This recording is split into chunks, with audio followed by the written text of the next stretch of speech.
Hello everyone. Before we start, make sure to like and subscribe to the channel. And leave a comment with where you're from and what time you're watching. That way, YouTube will keep showing you stories just like this one. Now, let's begin. April had just turned cold again when I got the call about the house. My childhood home in Millbridge, Vermont, had been sitting empty for 18 months since Dad passed, and the lawyer said it was time to either sell or commit to the property taxes. I'd been avoiding it, honestly. The place held too many memories, and not all of them were the kind you want to revisit. But my apartment lease in Boston was ending, and I figured 2 weeks in Vermont wouldn't kill me. I could sort through decades of accumulated stuff, get the house ready for listing, and maybe find some closure. The drive up through New Hampshire felt longer than I remembered. The mountains pressing in on both sides of the highway, still patched with dirty snow even though it was late March. Millbridge hadn't changed much. Population 3,200, one stoplight, 3 churches, and a general store that doubled as the post office. The kind of place where everyone knows your business before you do. The house looked smaller than it did in my memories. The white paint had gone gray in patches, and the apple orchard behind the property had grown wild, branches tangled together like arthritic fingers reaching toward the sky. Dad had stopped maintaining it after Mom died in 2009. I'd been away at college then, and when I came back for the funeral, the orchard was already starting its slow surrender to nature. Now it looked like something out of a fairy tale, the kind that doesn't end well. I'd hired a local kid, Andrew Brennan, to help me haul stuff to the dump. His mom had been friends with my mom back in high school, and he needed money for community college. He showed up on Monday morning in a pickup truck that sounded like it was held together by prayer and duct tape. We started in the attic, where Dad had stored everything he couldn't bear to throw away. Boxes of Christmas decorations, old tax returns, my school projects from elementary school. It was going to be a long 2 weeks. The photo fell out of a water-damaged cardboard box labeled Kitchen Misc in Mom's handwriting. I almost missed it, would have if the corner hadn't caught the light just right. It was a Polaroid. The colors faded to that weird orange-yellow tint they get after a few decades. 5 teenage girls stood in a line, arms around each other's shoulders, grinning at the camera. They were dressed in that unmistakable late 80s style, all big hair and acid-wash denim and neon windbreakers. I recognized Mom immediately.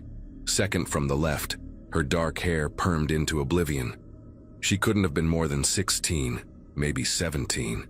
The photo had been taken in front of our orchard. I could see the neat rows of apple trees in the background before they'd gone wild. Someone had written on the white border at the bottom in blue pen, "Summer 1987, best friends forever." I flipped it over. On the back, in different handwriting, were 5 names: Diane, Julie, Mom's name, Vanessa, and Christine. I'd never seen this photo before. Mom had hardly any pictures from her teenage years, said she didn't like having her photo taken back then. But here she was, looking genuinely happy, surrounded by girls I'd never heard her mention. I showed it to Andrew, who was wrestling with a box of old National Geographic magazines. He glanced at it and shrugged. "Looks like your mom had friends," he said. "That's the orchard, right?" Before it went crazy. I asked if he recognized any of the other girls, if their families still lived in town. He squinted at the photo, then pointed to the girl on the far right, a blonde with a prominent gap between her front teeth. That might be Christine Holloway. "There's still a Holloway family on Birch Road, but I don't know if they're related." He handed the photo back to me and went back to the magazines. Something about it bothered me, though, the way it had been tucked away in a random box, like someone had hidden it deliberately. That night after Andrew left, I sat at the kitchen table with a bottle of Dad's old whiskey and stared at those 5 smiling faces. Mom's smile looked different than I remembered it, more open, less weighted down by whatever had made her so quiet in her later years. The next morning, I drove into town with the photo in my jacket pocket. The Millbridge Public Library was in the same building as the town hall, a brick structure that smelled like old paper and floor wax. Mrs. Galloway, the librarian who'd been there since before I was born, looked up from her desk with a smile that didn't quite reach her eyes when I walked in.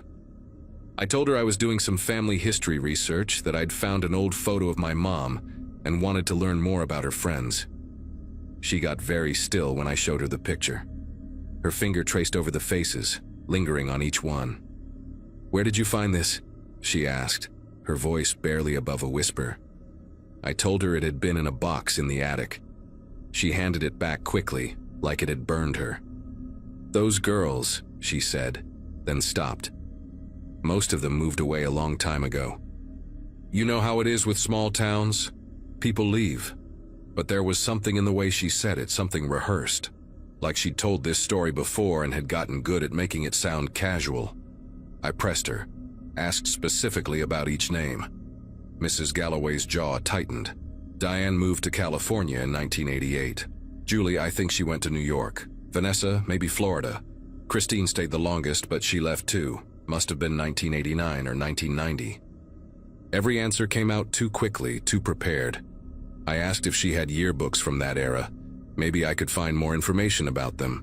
She told me the yearbooks from those years had been damaged in a flood in the basement back in 2003. Most of them were thrown out. Convenient, I thought, but didn't say. I thanked her and left, but as I reached the door, she called out, "Your mother wouldn't want you digging into this." I turned around. "Into what?" She just shook her head and went back to her computer, fingers trembling slightly as they found the keyboard. Outside, I sat in my car for a long time, engine running, heat blasting. The whole conversation felt wrong. People don't react like that to a simple question about old high school friends, not unless there's something to hide. I spent the rest of that day at the town hall, going through old newspaper archives on microfiche. The Millbridge Gazette was a weekly paper, mostly local sports and town council meetings, but I figured disappearances would make the news. I searched every issue from 1987 through 1992. Nothing. Not a single article about missing girls, runaways, or disappearances. There were obituaries, sure, but none for anyone matching those names or ages.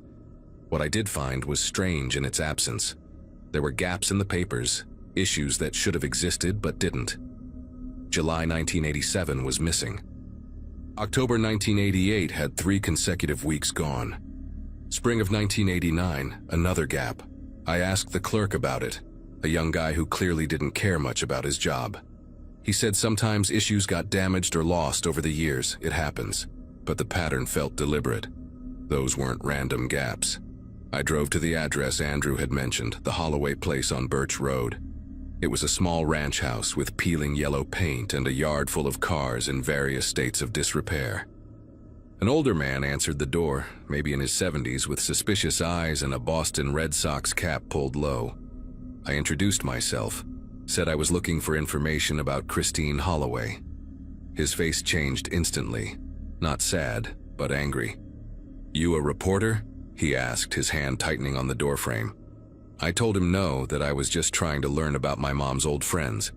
He stared at me for a long moment, then said, "Christine ran away in 1989. Took off in the middle of the night, didn't leave a note, nothing. Police said she was 18, free to go where she wanted. End of story." But his voice cracked when he said her name. I asked if he'd ever heard from her after she left. He shook his head. "Not a word in 36 years. Her mother died thinking Christine hated us. You want to know the truth? The truth is this town let her disappear and nobody gave a damn." He started to close the door, then stopped. "Your uncle was the police chief back then, Harold Weaver.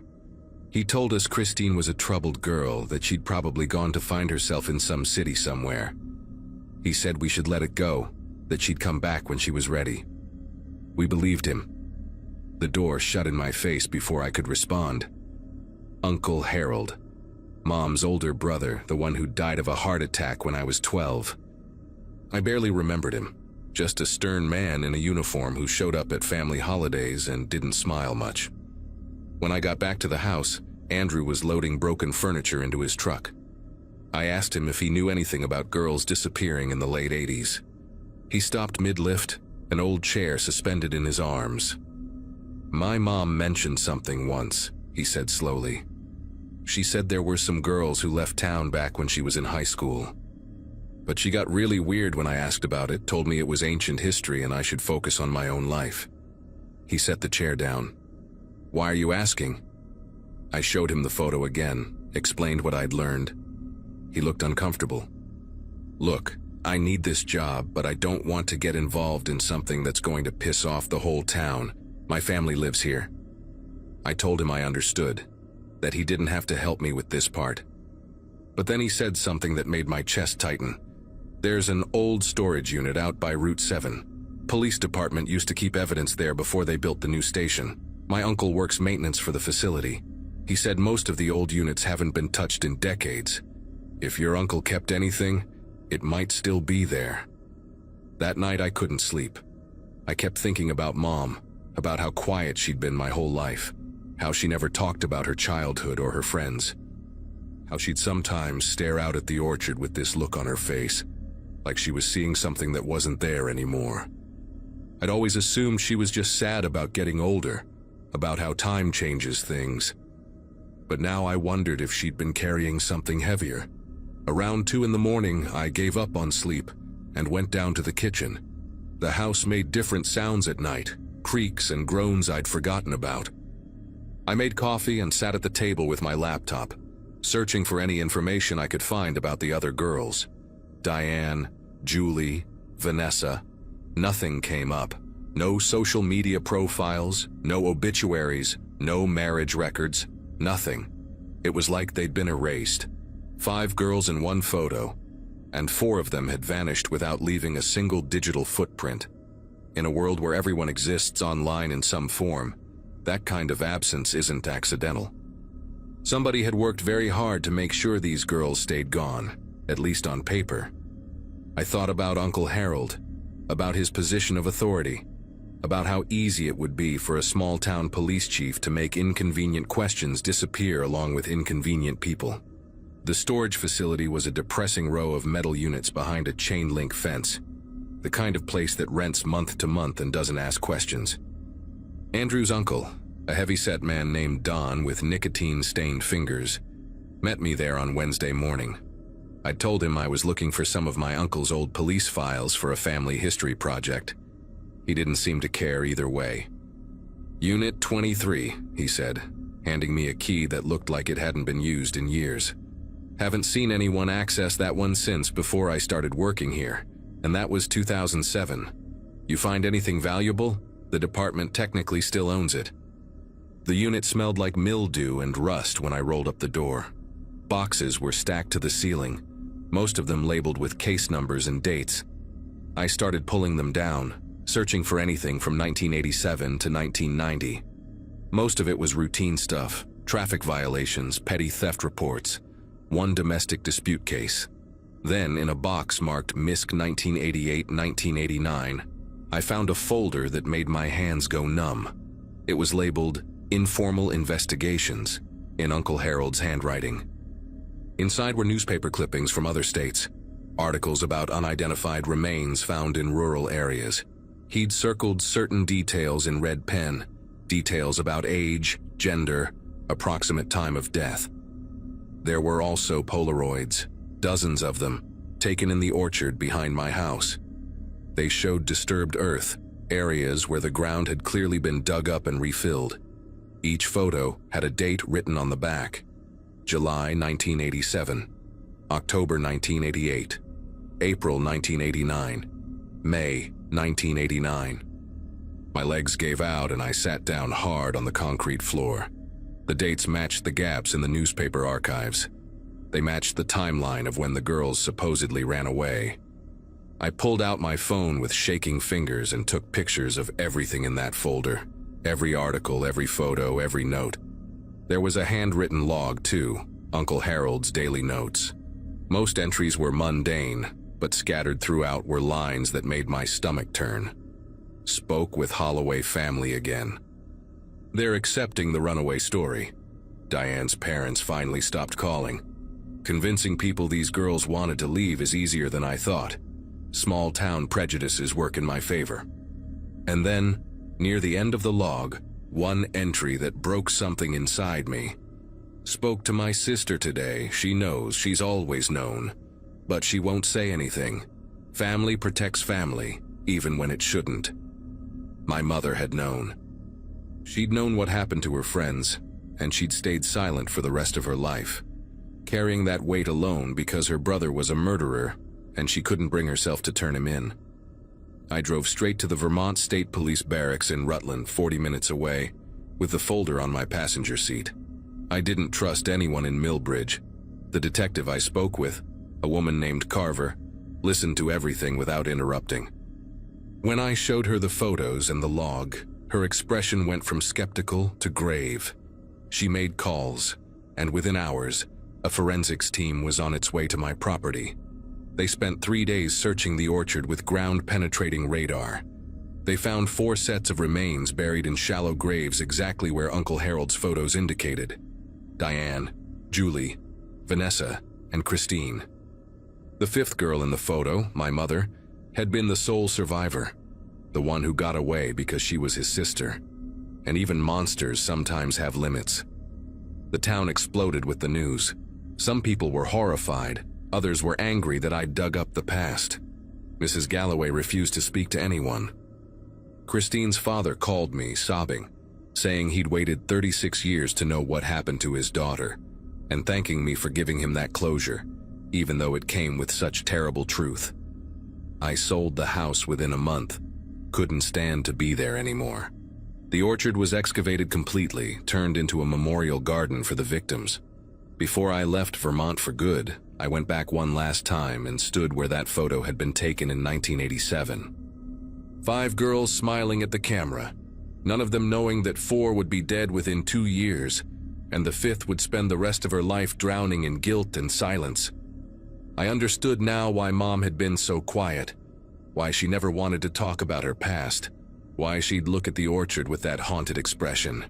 She'd been looking at their graves, living above the evidence of her brother's crimes, knowing the truth but never speaking it, protecting a monster because he was family. I'll never know if she stayed silent out of fear or misplaced loyalty, and maybe it doesn't matter anymore. What matters is that those 4 girls finally got to go home to their families, even if it was 3 decades too late. I still have that photo, tucked away in a drawer I rarely open. Sometimes I take it out and look at those 5 faces, all that youth and possibility, and I think about how one person's evil can ripple through generations, destroying not just the victims but everyone connected to them. The house sold to a family from Massachusetts who had no idea about its history. I didn't tell them. Maybe that makes me like my mother, keeping secrets to protect people from ugly truths. Or maybe some stories need to be buried along with the dead. I don't know anymore. What I do know is that I'll never go back to Millbridge, and every time I see an apple orchard, I drive past it as fast as I can.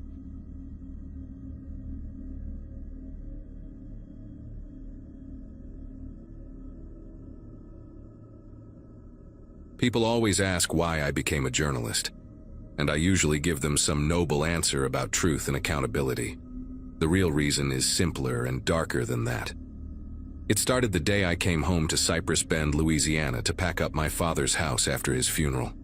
Dad had been the town clerk for 40 years before retiring in 2014, and he'd kept everything. Every document, every file, every scrap of paper that passed through the municipal building ended up in our garage or attic. My older sister Kathleen refused to deal with it, said she had 3 kids and a husband to worry about, so the job fell to me. I'd just turned 36 the week before Dad died. No wife, no kids, just a decent job at a newspaper in Atlanta covering city council meetings and zoning disputes, the kind of stories that put people to sleep. I took a month's leave and drove the 9 hours back to the place I'd spent my whole childhood trying to escape. The house looked smaller than I remembered, the way childhood places always do. It sat on Magnolia Avenue, a street that used to be nice before the chemical plant laid off half the town in 2008. Dad's Toyota was still in the driveway, covered in that yellow pollen that coats everything in Louisiana during spring. It was a Saturday in May, humid as hell, and the cicadas were already screaming in the oak trees. I'd been dreading this for weeks. Not just because of the grief, but because I knew what waited inside. Dad had been a hoarder of the bureaucratic kind. The living room was stacked with banker's boxes, the hallway lined with filing cabinets, the spare bedroom converted into what he called his archive. Mom had left him over it back when I was in college, said she couldn't live in a museum anymore. She'd remarried and moved to Florida, sent flowers to the funeral but didn't come. I couldn't blame her.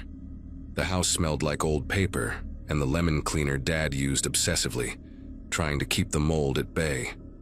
I stood in the doorway with my duffel bag, looking at the mountain of work ahead, and seriously considered just hiring an estate sale company to deal with all of it. I started in the garage because it seemed the least personal. Boxes were stacked to the ceiling, labeled in Dad's careful block letters. Most of it was exactly what you'd expect. Tax records, water bills from 1987, permits for shed construction, complaints about barking dogs, boring, mundane stuff that should have been thrown out decades ago. I worked methodically, creating piles for trash, recycling, and the maybe 5% worth keeping. By noon, I was covered in dust and spider webs, my back aching from bending over boxes. I'd filled 6 garbage bags and barely made a dent. That's when I found them, pushed way back in the corner behind a rusted lawnmower and some old paint cans. 4 boxes, sealed with packing tape that had gone brown and brittle with age. The labels were different from Dad's usual style, written in black marker, hurried and uneven. Flood Relief 93, do not open. The thing is, I remembered 1993. I was 7 years old when the flood hit. School got canceled for 2 weeks, and we had to stay with my aunt in Baton Rouge because water came up to our porch steps. It was the biggest disaster in Cypress Bend's history. The whole downtown underwater, people living in the high school gymnasium for months. But what struck me standing in that garage was the second part of the label. Why would Dad write, "Do not open," on relief documents? I pulled one of the boxes out, the cardboard soft with moisture damage despite being sealed. It was heavier than I expected. I carried it to Dad's workbench and grabbed a utility knife from the pegboard. My journalist instincts were kicking in now. That familiar buzz I got when something didn't add up. I cut through the tape, and the smell hit me first. Old paper, but also something else, something chemical and wrong. Inside were files, hundreds of them, organized with the same precision Dad brought to everything. But these weren't relief documents. They were missing persons reports. Dozens of them, maybe 50 or 60 in just this one box. Each form was the official kind, the Louisiana State Police template with the seal at the top, but someone had stamped them all with red ink. Not processed. I pulled one out at random. A woman named Gloria Thibodeau, 41 years old, last seen at her home on Riverside Court on Wednesday, June 9, 1993. The report was filed by her sister on June 15th. There was a Polaroid photo paperclipped to the form, showing a smiling woman with dark curly hair standing in front of a small yellow house. I grabbed another file. James Ortega, 19, last seen leaving his job at the marina on the same date, June 9th. Another photo, a skinny kid with a work uniform and a shy smile. Then another, Carolyn Dufresne and her 2 daughters, ages 8 and 11. All last seen June 9th, 1993. All reported missing in the days after. All stamped, not processed. My heart started pounding in a way that had nothing to do with the garage heat. June 9th, 1993 was the day the levee broke. I remembered because it was my grandmother's birthday, and we were supposed to have cake that evening but never did because the sirens started going off around 3 in the afternoon. The Riverside neighborhood got hit first and worst, the water coming in so fast that people barely had time to get to their roofs. The news said it was 20 feet deep in some places. I grabbed my phone and started Googling, pulling up the old newspaper archives from the Cypress Bend Chronicle. The official death toll from the flood was listed as 7 people. 7. I had at least 30 missing persons reports in my hands from just one box, and there were 3 more boxes in that corner. I started pulling files faster, my hands getting that tremble you get when you're onto something big. Every single report had the same date, June 9th, 1993. Every single person was from Riverside, and every single form had that red stamp. Someone had deliberately not processed these reports. Someone had made these people disappear from the official record. I spent the next 4 hours going through all 4 boxes. By the time I finished, I'd counted 147 missing persons reports. 147 people who vanished the day of the flood, all from the same neighborhood, all officially erased. The files included everything you'd expect: detailed descriptions, last known locations, family contacts, even some personal effects that had been turned in. A wallet, a set of house keys, a child's stuffed rabbit, water-stained and falling apart. Someone had taken these reports seriously enough to collect evidence, but then buried them. I found something else too, tucked into the bottom of the last box. A manila envelope marked, "Engineering Survey, Confidential." Inside were blueprints of the levee system, covered in notations and calculations in different handwriting. Yellow sticky notes were attached to several pages, and one note made my stomach turn. It was dated June 8, 1993, the day before the flood. The handwriting was shaky but legible. Charges placed as requested. Primary breach point north sector will direct flow to Riverside.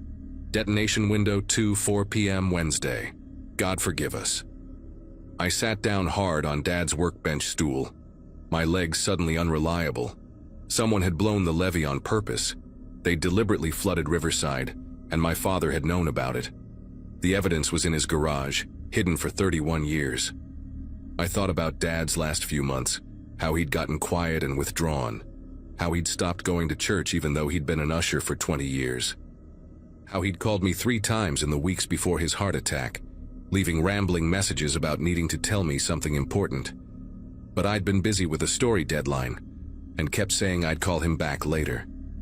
I never did. Now he was gone, and I was holding proof of mass murder. I pulled out my laptop and started searching for anything about Riverside neighborhood. What I found made everything worse.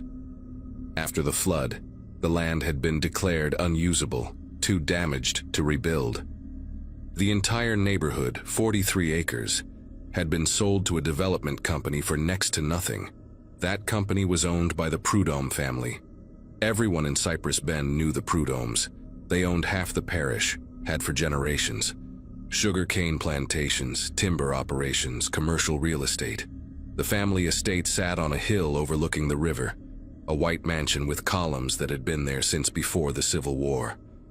In 1993, the patriarch was Jean-Paul Prudhomme, and according to the property records I was pulling up, his holdings had been directly upstream from Riverside. If the levee had broken naturally where it was supposed to, the water would have flooded his processing plant and 5,000 acres of prime agricultural land. But by breaching it at the north sector instead, the water got diverted away from his property and straight into Riverside, a poor neighborhood where most people rented, where nobody had the money or connections to fight back. I found a photo from the Chronicle dated June 11, 1993, showing Jean-Paul touring the flood damage with the governor. He looked concerned in that practiced way rich people do, wearing rubber boots that probably cost more than most people's rent. The caption mentioned his generous donation to the relief fund. Blood money. I couldn't stay in that garage anymore. I loaded all 4 boxes into my car, then went back for the engineering documents. It was almost 7 in the evening, the sun setting orange and angry through the humidity. I sat in my car with the air conditioning blasting, trying to figure out what to do next. The smart move would be to call the FBI, hand everything over, let the professionals handle it. But I'd been a journalist long enough to know how these things went. The Prudhommes had money, real money, the kind that bought lawyers and politicians and made evidence disappear. Jean-Paul was dead now, had been for a decade, but his son Olivier ran the family business and sat on every important board in the parish. One phone call from him and this whole thing could get buried again, just like Dad had buried it. No, I needed to document everything first, build an airtight case, and then go public in a way that couldn't be ignored. I drove to the one place in Cypress Bend I knew would have the records I needed, the parish courthouse. The building was closed, but I'd grown up in this town and knew things tourists didn't. The records room had a separate entrance in the back, and the night security guard was Billy Fontaine, who'd been 2 grades ahead of me in school. I knocked on the maintenance door until he opened it, looking annoyed until he recognized me. We talked for 10 minutes about Dad's funeral, about his own father's diabetes, about how the town wasn't what it used to be. Then I told him I needed to look at some property records for a story I was writing, and he let me in without asking questions. Small town courtesy, the kind that can save you or destroy you depending on who's watching. I spent 3 hours in that records room, photographing everything: deeds, tax assessments, water management reports, environmental surveys. I found the original engineering specifications for the levee, which showed the north sector was actually reinforced concrete, the strongest point in the entire system. For it to fail there naturally would have been nearly impossible. I found insurance claims too, dozens of them, all denied because flood insurance didn't cover acts of God back then. People lost everything and got nothing. The last thing I found was a memo dated June 15, 1993, from the Parish Emergency Management Office to all local law enforcement. It ordered them to halt processing of any missing persons reports from Riverside until further notice, citing the need to avoid premature panic and allow time for thorough rescue operations. The memo was signed by the emergency coordinator, a man named Frank Boudreau, but at the bottom was a handwritten note: per prud'homme request. That's when I understood what Dad had done. He hadn't been part of the conspiracy. He'd been the one person who'd refused to destroy the evidence. Everyone else had followed orders, but Dad had kept those reports, hidden them, preserved them for 31 years until someone could do something about it. He'd tried to tell me before he died, and I'd been too busy to listen. I left the courthouse at midnight with my phone full of documentation and a plan forming in my head. I couldn't trust the local police. Half of them probably owed their jobs to Prud'homme donations. But I had friends at the Times-Picayune in New Orleans, and I had enough evidence to make this national news. I drove back to Dad's house, uploaded everything to 3 different cloud services, and sent encrypted files to 2 journalist colleagues with instructions to publish if anything happened to me. Then I finally allowed myself to feel it, the weight of what I'd discovered, and I cried for the first time since Dad's funeral. The story broke 6 days later. I'd spent that time tracking down survivors, people who'd lost family members in Riverside and never got answers. Most had moved away, scattered across Louisiana and beyond, but they all remembered. They remembered filing reports that went nowhere, remembered being told their loved ones probably just left town, remembered the way people stopped asking questions when the Prud'homme name came up. I interviewed 23 people, recorded every conversation, documented every detail. When the Times-Picayune published the first article, it included photographs of the missing persons reports, scans of the engineering documents, and testimony from the survivors. The headline read, "Cypress Bend flood of '93. New evidence suggests deliberate levee breach killed over 140. Within hours, every major news outlet in the country picked it up. CNN, NBC, The Washington Post. By the end of the week, the FBI had opened an investigation, and the Louisiana Attorney General announced a special task force. Olivier Prud'homme released a statement calling the allegations baseless and defamatory, but his lawyers couldn't explain away the documents. The physical evidence was too damning, too specific, too real. 3 months later, they found the bodies. Ground-penetrating radar surveys of the old Riverside neighborhood, which was now a shopping center and parking lot, revealed multiple unmarked burial sites. The excavation took weeks, but they eventually recovered remains of 68 people, including children. DNA testing confirmed their identities matched names from Dad's missing persons reports. The medical examiner determined most had drowned, but some showed signs of blunt force trauma, suggesting they'd been caught in the initial blast when the levee was breached. Olivier Prud'homme was indicted on charges of obstruction of justice and conspiracy to conceal evidence. He maintained his father had acted alone, but financial records showed he'd paid off 3 parish officials as recently as 2023 to keep the Riverside files sealed. Frank Boudreau, the old emergency coordinator, confessed in exchange for immunity.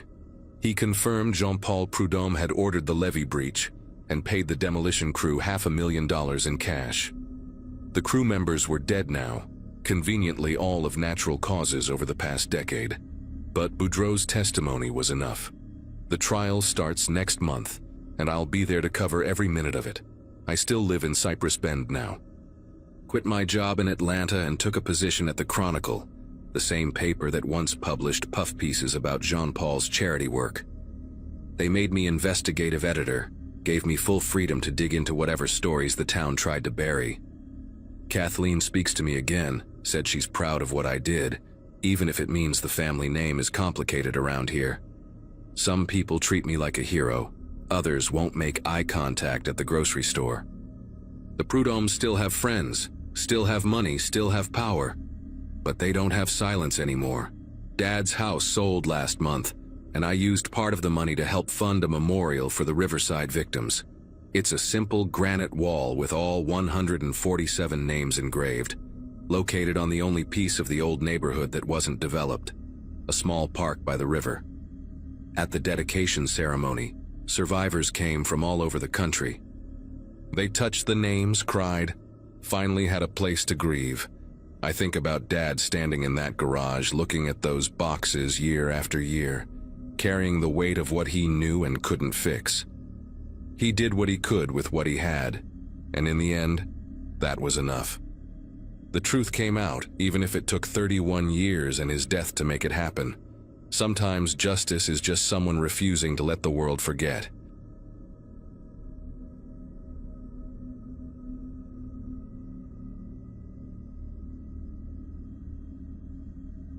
Honestly, I never thought I'd be the person posting something like this online, but I need to get it out somewhere because talking about it in person makes me feel sick all over again. My wife Claire and I got married in June 2014, right after I finished my teaching degree. We were broke as hell, living off her salary as a dental hygienist while I scrambled for substitute teaching gigs around the county. When we found that rental house on the edge of Fairmont, Pennsylvania, it felt like we'd won the lottery. 2 bedrooms, hardwood floors, a little backyard for the dog we planned to get someday, all for $800 a month. The landlord, this guy named Vincent Marsh, seemed normal enough when we met him at the property. Mid-50s, thinning gray hair, wore these thick-framed glasses that made his eyes look huge. He smiled a lot, maybe too much, but we figured he was just eager to rent the place after it sat empty for 3 months. We moved in on a Saturday in late July, and I remember thinking the house had good bones despite the outdated wallpaper and the weird, musty smell in the hallway closet. Claire was already planning which walls we'd repaint, talking about hanging curtains in the bedroom to block out the streetlight that shone directly through our window at night. That first week felt like playing house, you know. We'd order pizza and eat it on the floor, because our furniture hadn't arrived yet, making plans about the life we were going to build there. Vincent stopped by twice that week, once to fix a leaky faucet and another time to check the furnace before winter, he said. Both times he lingered longer than necessary, asking questions about our schedules, when we'd be home, whether we were light sleepers. Claire mentioned later that she thought it was weird how he kept glancing toward our bedroom door, but I brushed it off. Landlords are nosy, right? They want to make sure you're not trashing their property. I wish I'd paid more attention to the way his hands trembled when he handed me his business card, or how he wrote his personal cell number on the back in pen that smudged across the paper like he'd been sweating. It was Claire who noticed the first hole. We'd been living there almost 3 weeks when she decided to rearrange the bedroom furniture. She wanted the bed against the far wall instead of under the window, thought it would help us sleep better without that streetlight blazing into our faces every night. When we pushed the dresser away from the corner, there it was, right at eye level if you were standing in the hallway outside. A perfectly round hole, maybe half an inch across, drilled straight through the drywall. The edges were smooth, deliberate, and when I put my eye up to it, I could see directly into our bedroom, a clear view of where our bed had been positioned for the past 3 weeks. My throat got tight. Claire grabbed my arm, her fingernails digging in hard enough to leave marks. We stood there for what felt like hours, but was probably just a minute, both of us trying to rationalize it. Maybe the previous tenant hung something heavy. Maybe there was some electrical work done, but the hole was too clean, too purposeful, and it was aimed at exactly the right height and angle. I grabbed a flashlight from the kitchen and started checking the other walls, moving furniture, pulling down the few pictures we'd hung. We found 2 more in the bedroom alone. One behind the nightstand on Claire's side, another near the closet that gave a perfect view of where she changed clothes every morning before work. The panic really set in when we checked the bathroom. I had to move the towel rack to find it, but there it was. Another hole drilled through the wall that separated the bathroom from the utility closet in the hallway. This one was positioned to see directly into the shower. Claire started crying, the kind of crying where you can't catch your breath, and I felt this rage building in my chest that made my vision blur at the edges. We'd been showering there for 3 weeks. We'd been sleeping there, changing there, doing everything married people do in the privacy of their own home. I wanted to punch something, wanted to drive straight to Vincent's house and drag him out by his collar, but Claire begged me to call the police first. She was shaking so badly I had to dial the number for her. When the dispatcher answered, I tried to explain what we'd found, but the words came out jumbled and probably didn't make much sense. The dispatcher kept asking if we were in immediate danger, if someone was in the house right now, and I kept saying no, but yes. Someone had been watching us. Someone had violated us in a way I couldn't even articulate. They said they'd send an officer over within the hour. That hour felt like a decade. While we waited, I couldn't just sit there. I went into the hallway closet, the one with that musty smell we'd never bothered investigating, and started pulling out the boxes of Christmas decorations and old paint cans the previous tenant had left behind. At the back of the closet, behind a sheet of plywood leaning against the wall, I found the access panel to the crawl space above the first floor. The panel wasn't screwed in like it should have been. It just lifted right off. I grabbed a chair from the kitchen, boosted myself up, and shone the flashlight into the darkness above. What I saw made my stomach turn inside out. There were wires everywhere, thin black cables running along the ceiling joists like veins, all converging toward a central point above our bedroom. I followed them with the flashlight beam and found a small metal box bolted to a beam, about the size of a lunchbox, with more wires feeding into it from different directions. Some of the cables disappeared into holes drilled down through the ceiling, positioned exactly where we'd found the holes in the walls below. I'm not an electrician, but I knew enough to recognize that this wasn't original wiring. This was new, maybe a few months old based on how clean the plastic coating looked. Claire called up to me asking what I'd found, but I couldn't form words. I just climbed down and showed her the pictures I'd taken on my phone. Her face went completely white. The officer who showed up was young, couldn't have been more than a year or 2 out of the academy. His name was Officer Reynolds, and he had this uncomfortable expression like he'd been expecting a noise complaint, not whatever mess we were describing. He looked at the holes, took some pictures with the department camera, then asked if he could see the crawl space. I took him up there, and I watched his expression change from skeptical to deeply concerned as he swept his own flashlight across the wiring. He made a phone call, spoke in that clipped cop voice they use on radios, and within 20 minutes 2 detectives showed up. Detective Brenner was older, maybe 50, with gray stubble and tired eyes that had seen too much.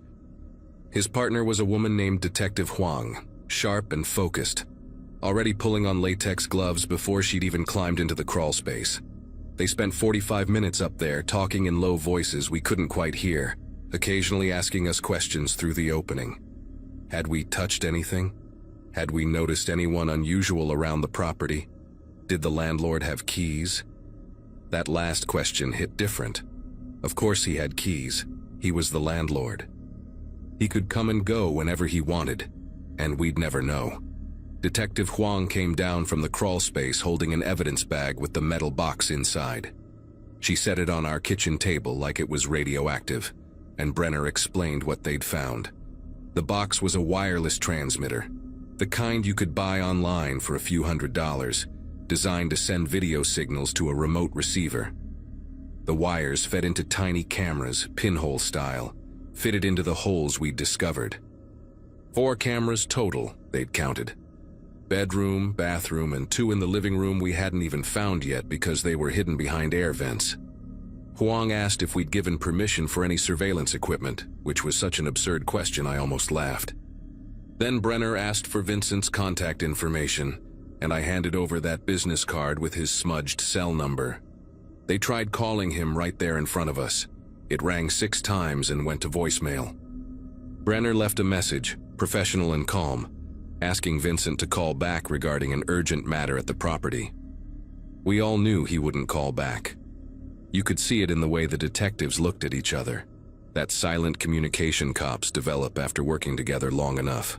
Huang asked if we had anywhere else to stay tonight. The way she said it, like it wasn't really a question, made it clear we shouldn't be sleeping there. We ended up at Claire's parents' house in Harrisburg, about an hour away. Her mom kept trying to make tea and asking if we were hungry, doing that thing parents do when they don't know how to fix something, so they offer food instead. Claire's dad just sat there looking furious, his jaw clenched so tight I thought his teeth might crack. I couldn't sleep that night. Every time I closed my eyes, I saw that metal box, those wires, Vincent's huge eyes behind those thick glasses staring at footage of us in our most private moments. How long had he been watching? Had he watched us on our wedding night when we came home late and exhausted? Had he seen every fight, every intimate moment? Every time we walked around in our underwear thinking we were alone? The violation of it felt like something crawling under my skin. The next morning, Brenner called my cell. They'd gone to the address listed on Vincent's landlord registration. The house was empty. Not just empty like he wasn't home, but empty like he'd cleared out in a hurry. Neighbors said they'd seen him loading boxes into a van around midnight, just hours after we'd called the police. His cell phone was going straight to voicemail now, probably turned off or destroyed. They'd put out a bulletin for his vehicle, a white cargo van with Pennsylvania plates, but Brenner didn't sound optimistic about finding him quickly. What happened next is the part that still keeps me awake sometimes. 3 days after Vincent disappeared, Detective Huang called and asked if we could come down to the station. When we got there, she led us into a conference room where Brenner had spread out papers and photographs across the table, like some kind of horrifying puzzle. They'd started digging into Vincent's background, pulling property records and cross-referencing rental listings. Turns out our house wasn't the only one. Vincent owned 6 rental properties scattered across 3 counties in central Pennsylvania, all advertised as affordable housing for young couples and single women. The detectives had obtained warrants and searched every single property. 5 of them had the same setup. Holes in the walls, cameras hidden in bedrooms and bathrooms, wiring running to transmitters in crawl spaces or attics. One house in Altoona had 8 cameras installed. 8. Huang showed us a spreadsheet she'd created, listing the current and former tenants they'd identified going back 3 years. 22 people had lived in those houses during that time. 22 people who had no idea they'd been watched, recorded, violated in their own homes. Some had already moved away, gotten married, started families. The detectives were in the process of contacting everyone, and I could see the weight of it on Huang's face, knowing she'd have to make those phone calls and destroy people's sense of safety and privacy all over again. Brenner pulled out another folder, this one thicker, and explained that they'd executed a warrant for Vincent's financial records. He'd been paying for cloud storage, massive amounts of it, through an offshore service that specialized in, let's say, discretionary data hosting. The kind of service that doesn't ask questions and doesn't cooperate easily with law enforcement. They were working with federal investigators now because the scope had expanded beyond local jurisdiction. The FBI Cybercrimes Unit was involved, trying to trace where the footage had been uploaded and whether Vincent had distributed or sold any of it. That word "sold" hit me like a hammer.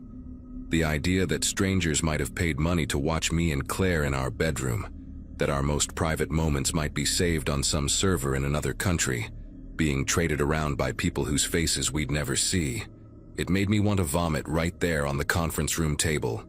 Claire started crying again, and Huang pushed a box of tissues across the table with the kind of practiced gentleness that told me she'd done this too many times before.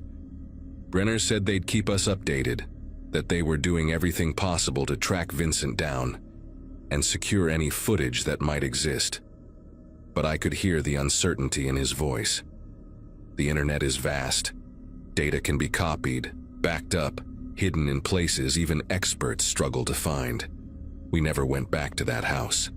Claire couldn't even drive past the street without having a panic attack, and honestly, neither could I. We broke the lease, which legally we probably didn't have to do given the circumstances, but I didn't want to spend another second tied to anything Vincent owned. We moved into a cramped apartment in Harrisburg, closer to Claire's work and her family, a place with new construction and walls we could verify were solid all the way through. I became obsessive about checking for cameras. Every hotel room, every Airbnb, even bathrooms at friends' houses, I'd find myself scanning the walls and ceilings, looking for tiny holes or unusual objects positioned at weird angles. Claire started seeing a therapist who specialized in trauma. She'd come home from sessions exhausted and raw, and some nights she'd just sit on the couch staring at nothing while I made dinner neither of us wanted to eat. Our marriage took a hit. Not because we blamed each other, but because the invasion had poisoned something fundamental between us. Intimacy became complicated, loaded with the knowledge that someone had stolen it from us, and we could never get it back. We got through it, slowly, with a lot of therapy and patience and honest conversations that hurt like open wounds. But it changed us. You don't come back from something like that completely whole.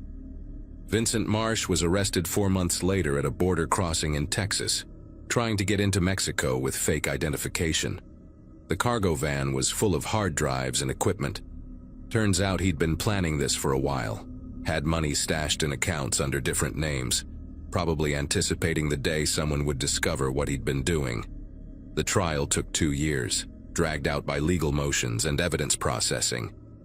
The FBI recovered footage from multiple cloud accounts, thousands of hours of recordings spanning back to 2011. He'd been doing this for at least a decade, maybe longer. 22 victims became 43 as more people came forward after seeing news coverage. Some of the footage had been sold on dark web forums, distributed to networks of people who paid subscription fees to watch real surveillance of unsuspecting people. Vincent pleaded guilty eventually, probably because his lawyers knew a jury would bury him. He got 38 years in federal prison, no parole. He'll be 90 when he's eligible for release, if he lives that long. Huang called me the day the sentence came down. She said it was one of the longest sentences she'd seen for this type of crime, that the judge had been visibly disgusted during sentencing. It should have felt like victory, like justice, but mostly I just felt tired. Claire and I were in our new house by then, a place we'd bought instead of rented, where we'd personally inspected every inch before signing the papers. We're okay now, or as okay as you can be after something like this. We don't talk about it much anymore, but sometimes I catch Claire staring at a wall with that distant look, and I know she's back there, in that bedroom on the edge of Fairmont, realizing someone was watching. The violation doesn't fade. You just learn to carry it differently. And every time I hear about someone finding a great deal on a rental, I want to tell them to check the walls first. Check everything. Because privacy is an illusion, and trust is a luxury not everyone deserves.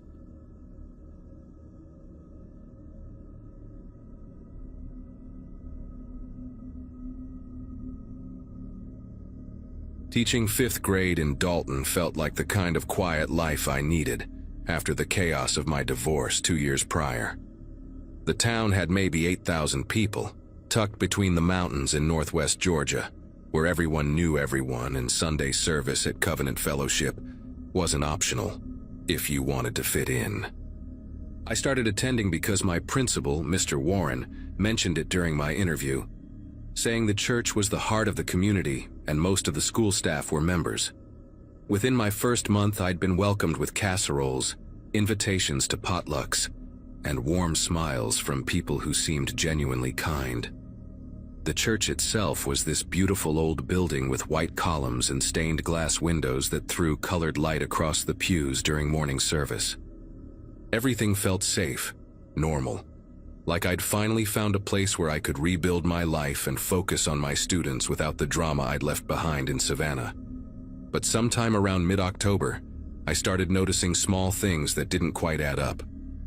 After service one Sunday, I saw 3 of my colleagues, including Beth Sullivan, who taught 3rd grade, huddled in the parking lot with Deacon Phillips and 2 other church elders I didn't know well.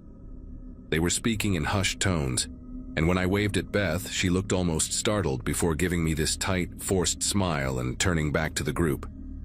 The conversation stopped completely when I walked past them to my car. Then there was the Wednesday evening Bible study I'd started attending, where certain members would exchange these meaningful glances whenever someone mentioned the community committee, which I'd been told was just a charity organization that helped struggling families in the area. I'd asked about volunteering once, and the room had gone uncomfortably silent before someone changed the subject. People were friendly enough to my face, but I was starting to feel like there was this whole other layer to the church that I wasn't part of, like everyone was in on something I didn't understand. The warmth I'd initially felt was beginning to seem performative, calculated even, though I couldn't explain why I felt that way. The thing that really kicked everything into gear happened on a Monday morning in late October. I arrived at school to find out that Beth Sullivan had resigned effective immediately. No 2 weeks notice, no goodbye, nothing. Her classroom was already being packed up by the janitor, and when I asked Mr. Warren about it, he got this weird look on his face and said Beth had personal matters to attend to and had moved out of state to be with family. But here's the thing that made my stomach turn. I'd had coffee with Beth just 3 days earlier, on Friday afternoon, and she'd been excitedly planning her classroom Halloween party. She'd shown me the decorations she'd bought, talked about how her kids were going to love the costume contest, and mentioned she was hosting Thanksgiving at her house this year for the first time. She didn't seem like someone about to uproot her entire life. I tried calling her cell phone during my lunch break, and it went straight to a disconnected number message. Her Facebook page was gone. It was like she'd been erased. I couldn't stop thinking about it for the rest of the week. During Wednesday evening service, I noticed Beth's usual seat in the 4th pew was occupied by a family I'd never seen before, like the congregation had just moved on without missing a beat.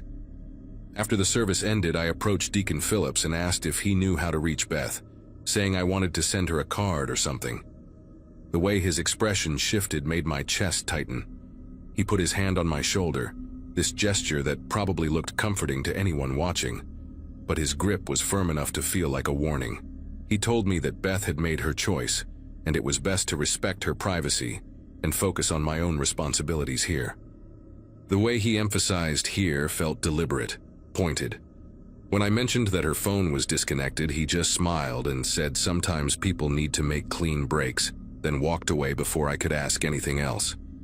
That night, lying in bed, I kept replaying the conversation and realizing he'd never actually answered my question about how to contact her.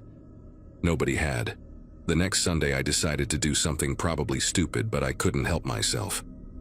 After service, I lingered near the fellowship hall where coffee and donuts were set up, and I started casually asking other members if they'd heard from Beth.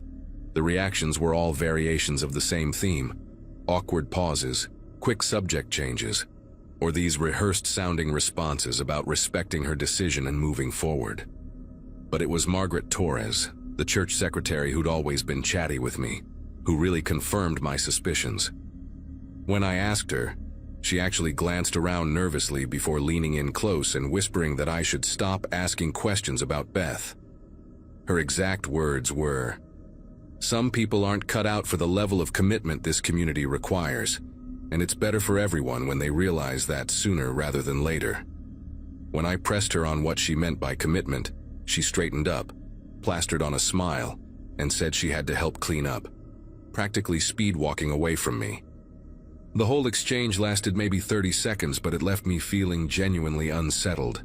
What kind of church talks about commitment like it's some binding contract you can't get out of? I started paying closer attention after that, really watching how people interacted. The community committee met every other Friday evening in the church basement, and I'd see the same group of maybe 20 people heading down there. Always the same faces, including Mr. Warren, Deacon Phillips, and several other teachers from school.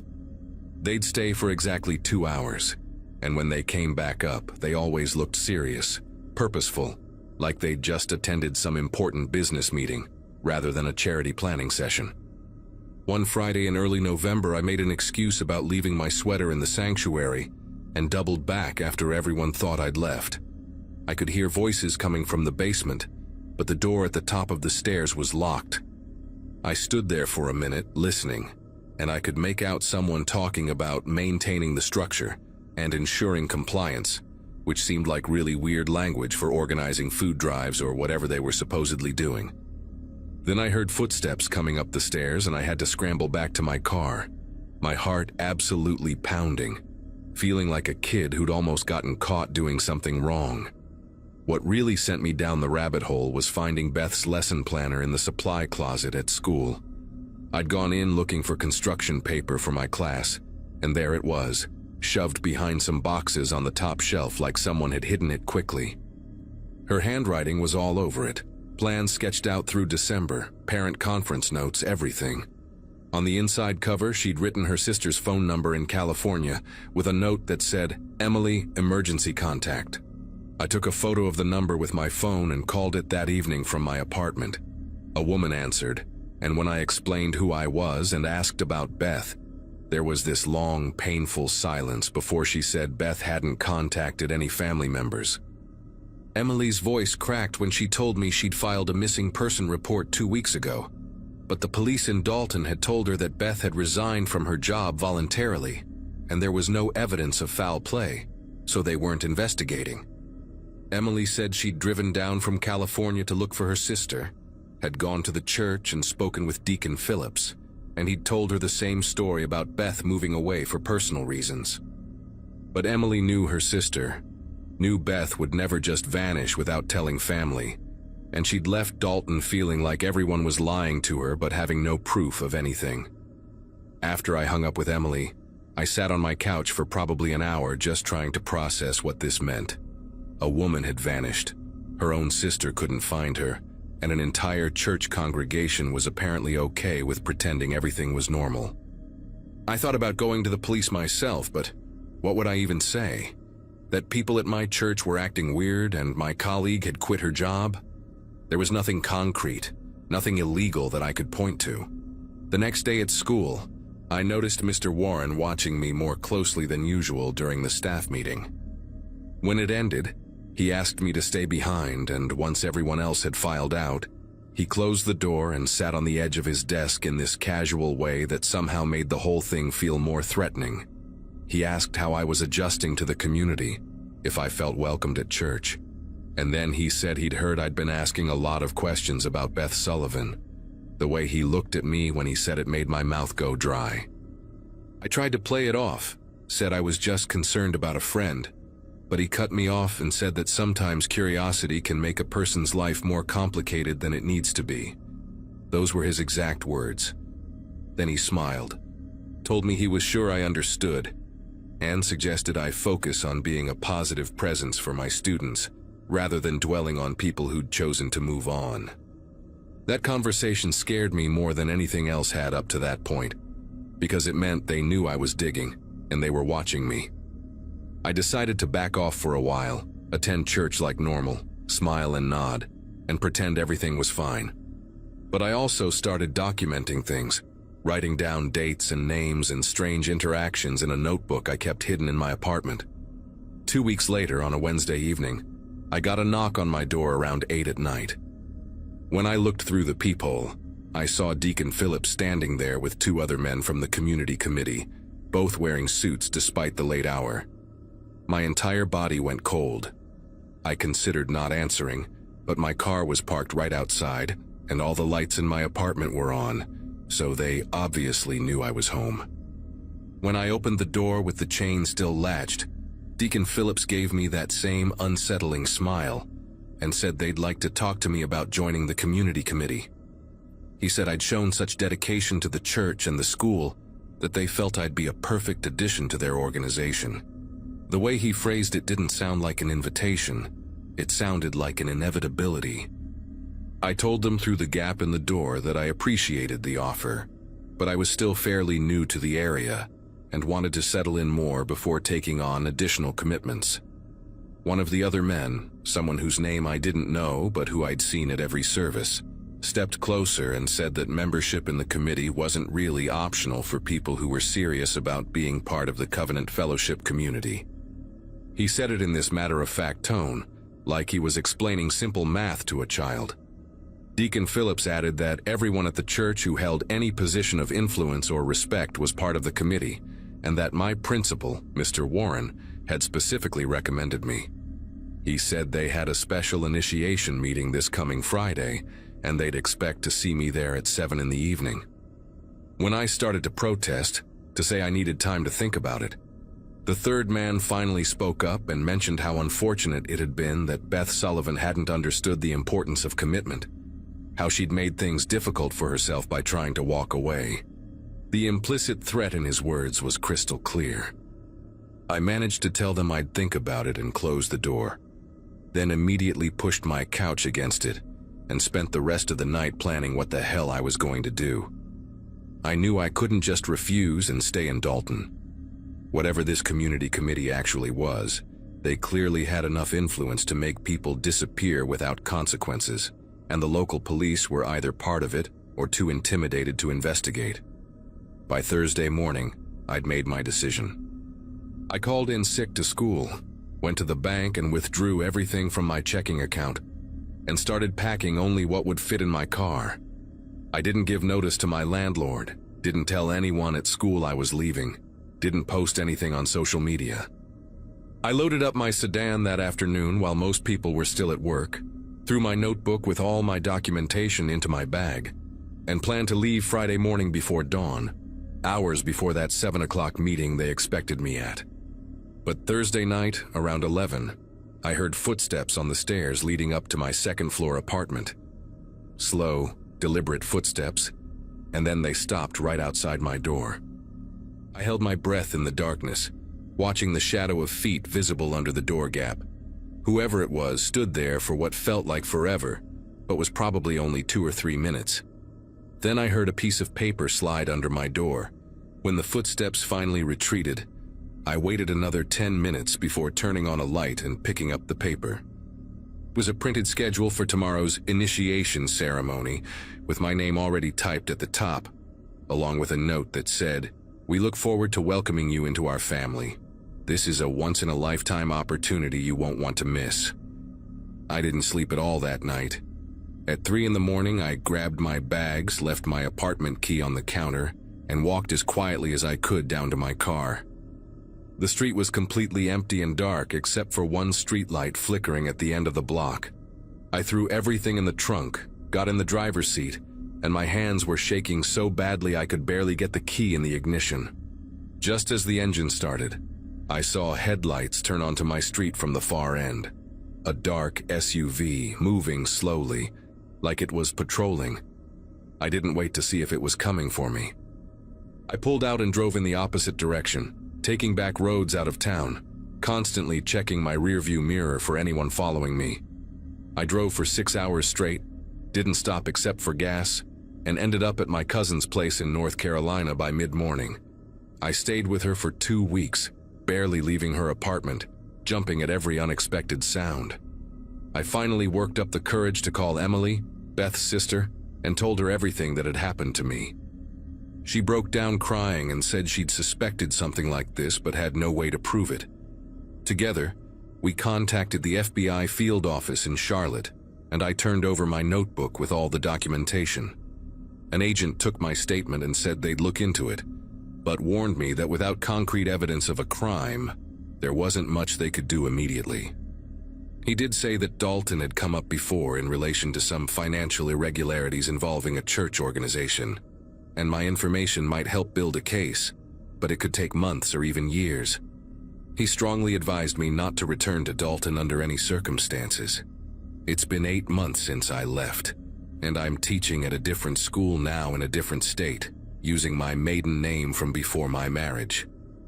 I check the news from Dalton compulsively, looking for any updates, but there's been nothing about the church or the community committee. Beth Sullivan is still listed as a missing person with no new developments. Emily texts me sometimes, and we both hold on to this thin hope that maybe the investigation will eventually uncover something. But I'm not holding my breath. What keeps me up at night is thinking about how many people might still be trapped in that system, too afraid to leave, or too deep into whatever that organization actually does. I've had nightmares where I'm back in that church basement, where the locked door opens and I see what they were really doing down there. But I always wake up before finding out. Sometimes I wonder if I should have stayed and fought harder to expose them. But then I remember the look in Deacon Phillips's eyes when he stood at my door, and I know I made the only choice I could. I'm safe now. I have a new job and a new start. But I'll never really feel settled again. I'll always be looking around corners, always wondering if someone from Covenant Fellowship might track me down, because I'm the one who got away and talked to the FBI. That's what they took from me, even though I escaped. They took my ability to ever feel completely safe again, to trust a community, to believe that friendly faces in a small town church are actually what they appear to be. And somewhere in Dalton, Georgia, they're still meeting every other Friday in that basement, still maintaining their structure and ensuring compliance, still making people disappear when they ask too many questions.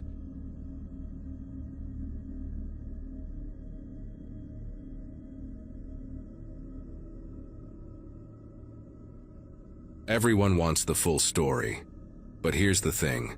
I can't give it to them. The detectives, the therapists, my own parents sitting across from me with those desperate eyes, they all want this clean narrative with a beginning, middle, and end. What I've got instead are these jagged pieces of memory that don't fit together right, like a puzzle someone threw against a wall. What I can tell you is where it started. A Friday night in September, me and 4 friends driving out to some abandoned trailer park off Highway 56 because we were 17 and stupid and thought we were invincible. My buddy Josh had been going on about this place for weeks, saying his older brother told him squatters had turned it into some kind of commune, the kind of place where people went to disappear on purpose, he said, which should have been our first clue to stay the hell away.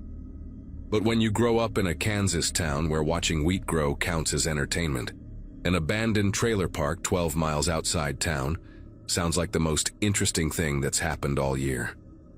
I remember climbing into Josh's pickup that night, the 5 of us passing around cheap vodka, laughing about nothing, completely unaware we were driving towards something that would break us all in different ways. The trailer park sat at the end of a dirt road that carved through an old cornfield, the kind that had been left to rot into these tall, dried-out husks that scraped against the truck as we drove through. Someone had spray-painted a crooked arrow on a rusted mailbox where we turned off the highway, pointing us deeper into nowhere.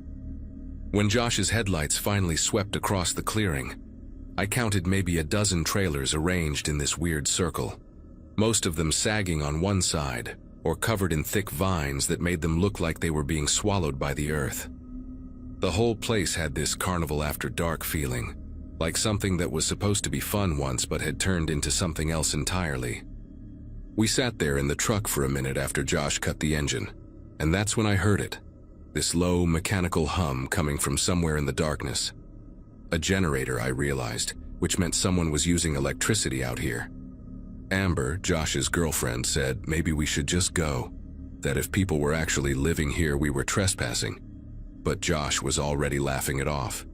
He said anyone squatting in a place like this wasn't going to call the cops on some teenagers. Kevin had his door open before any of us could argue further, flashlight already on, heading toward the nearest trailer like he owned the place. The rest of us followed because that's what you do when you're 17. You follow your friends into the dark, even when every instinct you have is screaming at you to run. The first trailer Kevin approached had its door hanging open, swaying slightly in the wind. He stepped inside and we heard him moving around, his footsteps creaking on what sounded like rotted floorboards. When he came back out, he said it was empty, except for some old furniture and needles scattered everywhere. The kind with the orange caps that you see in documentaries about the opioid crisis. Josh made some joke about junkies and we moved to the next trailer, then the next, finding more of the same. Stripped mattresses, broken glass, that sour smell of mildew and something worse underneath. Stephanie hung back near the truck, her arms wrapped around herself even though it wasn't cold. She kept saying she wanted to leave, that this place felt wrong, but nobody really listened to her. We were too busy trying to act braver than we felt, shining our flashlights into dark corners and daring each other to go deeper into the trailers. It was Josh who noticed the trailer at the far end of the circle looked different from the others. Newer, or at least better maintained. The windows had curtains, actual curtains, not just sheets, and there was a concrete block serving as a front step.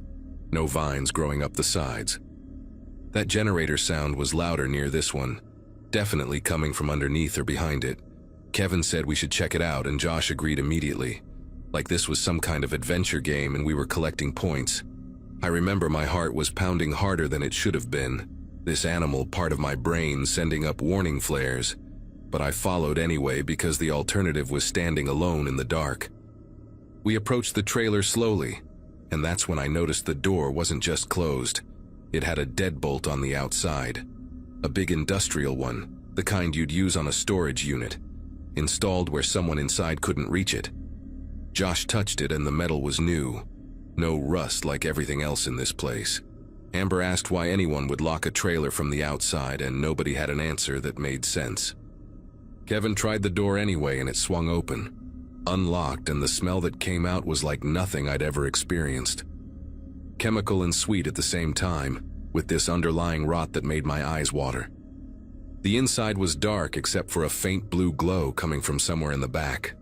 We stood in the doorway, none of us wanting to be the first one to step inside, and that's when we heard it. A sound like fabric dragging across floor, coming from deeper in the trailer. Something or someone was in there with us, moving in the darkness. Josh shined his flashlight toward the sound, and the beam landed on a figure slumped against the far wall, a woman maybe in her 20s or 30s. It was hard to tell. She was staring at us but not really seeing us, her eyes glassy and unfocused, and her lips were moving like she was talking, but no sound was coming out. She wore a stained tank top and her arms were covered in track marks, some fresh enough that they still looked angry and red. Kevin started backing up immediately, saying we needed to get out of there, that this was someone's shooting gallery and we were going to get in serious trouble. But Amber moved forward instead, asking the woman if she was okay, if she needed help. The woman's head lolled to the side, and she made this wet clicking sound in her throat. And I realized she wasn't just high, she was barely conscious, maybe overdosing right in front of us. Stephanie was already running back to the truck, yelling that she was calling 911. But Josh grabbed her and said we couldn't call the cops because we'd been drinking and we'd all get arrested. We were arguing about what to do, our voices getting louder and more panicked, when I heard footsteps outside. Heavy boots on gravel, multiple sets coming from different directions. The generator sound cut out and everything went silent, except for those footsteps getting closer. I don't remember making the decision to hide. My body just moved on its own, pulling me deeper into the trailer, away from the door. Josh and Amber ducked down behind a couch that was leaking stuffing, and Kevin pressed himself against the wall near the bathroom. The woman on the floor didn't react at all, just kept staring at nothing with that slack expression. Then there were voices outside, men's voices, speaking in quick Spanish that I couldn't fully understand, but the tone was clear. They were angry about something. A flashlight beam swept through the open door and someone shouted, asking who was out there, who'd been in their property. The beam landed on Stephanie, who'd only made it halfway to the truck before the lights came on. She stood there like a deer on the highway, caught completely, and I watched through the grimy window as 3 men emerged from between the trailers. They weren't what I expected. No face tattoos or gang colors, just regular-looking guys in work clothes, the kind you'd see at any construction site or farm supply store. One of them had a pistol tucked into his waistband. He walked up to Stephanie and asked her real calm where her friends were. Said he knew she hadn't come alone because he'd seen the truck. She didn't answer, couldn't answer probably, and he grabbed her arm and started walking her toward the center of the circle, toward the other trailers we hadn't explored yet. That's when Josh made the stupidest decision of his life and ran out after her. He was yelling something about leaving her alone, about how we were just kids and we'd leave and never come back. But his voice cracked halfway through and it just sounded pathetic and desperate. The man with the gun didn't even hesitate. He pulled it out and pointed it at Josh's chest, told him to get on his knees right now or he'd put a hole in him. Josh dropped like his legs had been cut out from under him. Amber started crying next to me, these quiet hiccuping sobs she was trying to muffle with her hand, and I clamped my own hand over her mouth because I knew if they heard us, we were done. Through the window I watched as two more men appeared, one of them talking on a cell phone in rapid Spanish, and I caught enough words to understand they were calling someone, asking what to do about the kids who'd found the place. The man on the phone kept saying CC and nodding, and when he hung up his face looked grim. He walked over to Josh and Stephanie and told them they were going to take a little walk, that if they cooperated, nobody had to get hurt. Josh asked what about his friends in the truck, lying badly, and the man smiled this thin smile and said they'd find them too, not to worry. They started walking, the two of them, toward the far side of the circle, toward trailers I now realized had been modified somehow, with metal reinforcements around the doors and windows that looked like bars.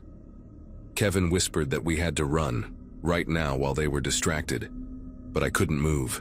I was watching Josh and Stephanie being led away and my brain was screaming at me to do something, anything, but my body wouldn't respond. Then the woman on the floor behind us started making this horrible keening sound, this animal noise of pure distress, and one of the men heard it. He turned back toward our trailer and started walking, calling out to someone named Luis, saying he needed to check on the girl in number 7. That was us. We were in number 7. Amber bolted first, running out the back window that someone had left partially open, and Kevin went right after her. I should have followed immediately, but I hesitated for maybe 3 seconds, looking at that woman on the floor, who was clearly a prisoner here, clearly someone who needed help. And those 3 seconds cost me everything. The man came through the door just as I was climbing toward the window, and he grabbed my ankle and pulled hard.